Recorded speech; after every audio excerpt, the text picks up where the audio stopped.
The Manchester United loanee, and Borja Mayoral with 15 goals so far this season. So a real threat for Barca's defence. A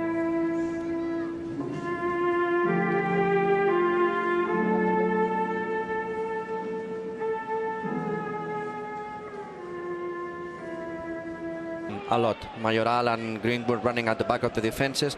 We've seen how Pau Cubarsí is playing on the right and Ronald Araujo is playing on the left.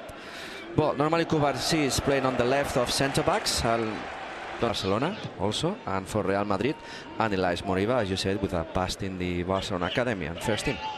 And made to the space of this ball back to the goalkeeper. One of the reasons why Gené might be playing on the left, being right-footed, is to mark Rafinha, who 90% of the times, being left-footed, is going to come inside.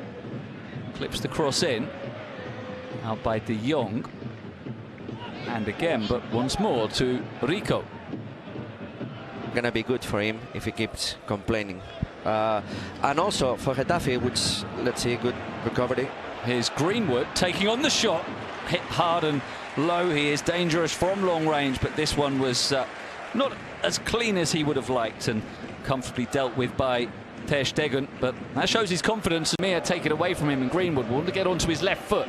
Wriggles into the area. De Jong with the challenge. Who said with Gené possibly playing on the left to mark Rafinha? The reason why Araujo is on the left is possibly Araujo. Now de Jong angles the ball towards the area. Defend better these balls, and this is very dangerous. Again, Frenkie de Jong, he lost already 2 balls. Luis Milla is pressing in front of Maximovic, so this is something that they have to keep doing. And we'll talk about the midfield later. Let's see how he ends.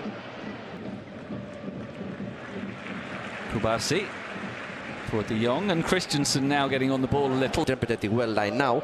He has to drop 10-15 yards and join Frenkie de Jong and join Christensen. The time to specific players, to Gundogan and Christensen, trying to do some corrections there in the middle of the park. As for Bordalas, he went directly to the monitor and take a look.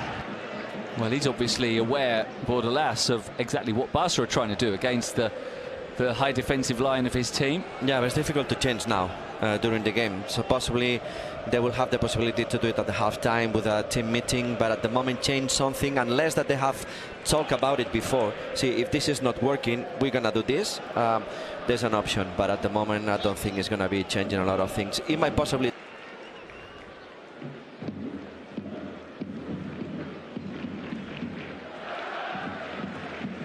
It was draft.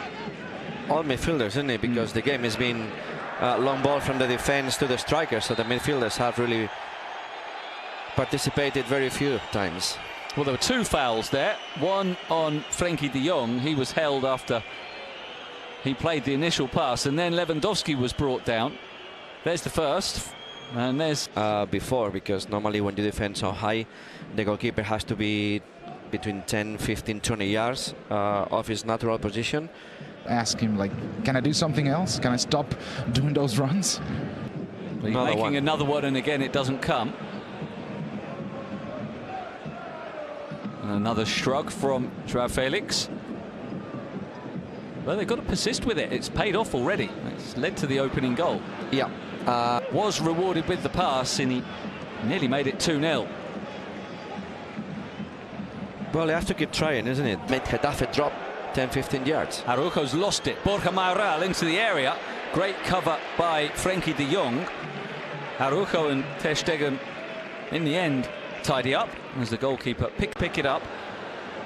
Getafe are back in numbers now, though, and that was a moment that really has kept Getafe in the game. That overhit pass from Rafinha. The play out when they're building up from the defense, that sometimes not being so risky. Always a very pacey defender, but today is not having one of the best games. Here he is trying to close down de Jong, who goes back.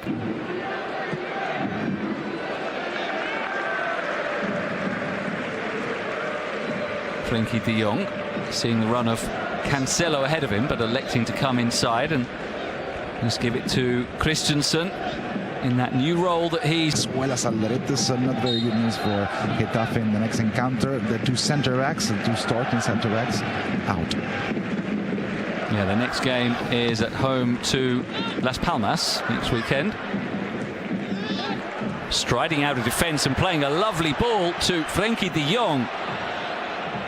Now Gundogan. Rafinha ahead. Before it comes on. An hour played and Barcelona in control at the moment and looking to threaten again as de Jong finds Gundogan onto Rafinha. Soria coming out, can't get there. Rafinha back for de Jong, who makes it 3-0. And it's Barcelona heading for 3 points as the Getafe defence just opened up there. It was started by the run from Frenkie de Jong and finished by the Dutchman as well. His second goal of the season, and Barcelona are cruising now. Well, let's see. I don't think there is any offside. As we said, the substitutions for Getafe now, it's going to be difficult that they make any impact. Good run of Frenkie de Jong. Sometimes it's been solid. No, that I think Staff and the former Barca player Carles Aleñá will be the first substitution of Getafe.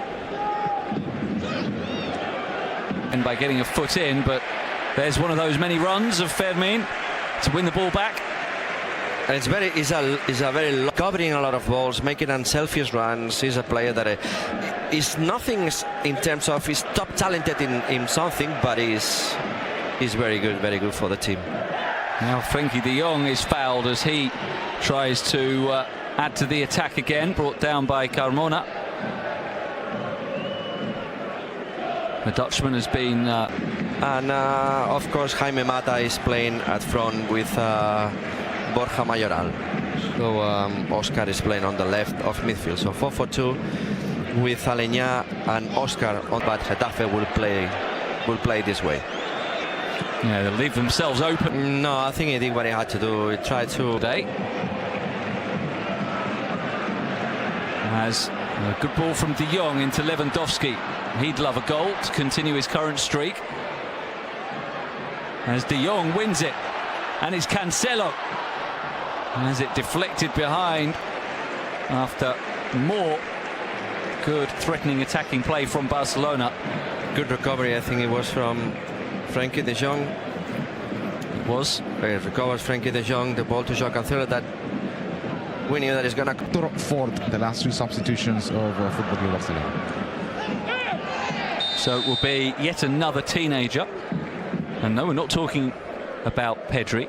It's from Gundogan, who does seem to be getting better and better as the season goes on. He wasn't his most influential. Looking to put a bit of pressure on Real Madrid ahead of their game tomorrow night against Sevilla. Thank you.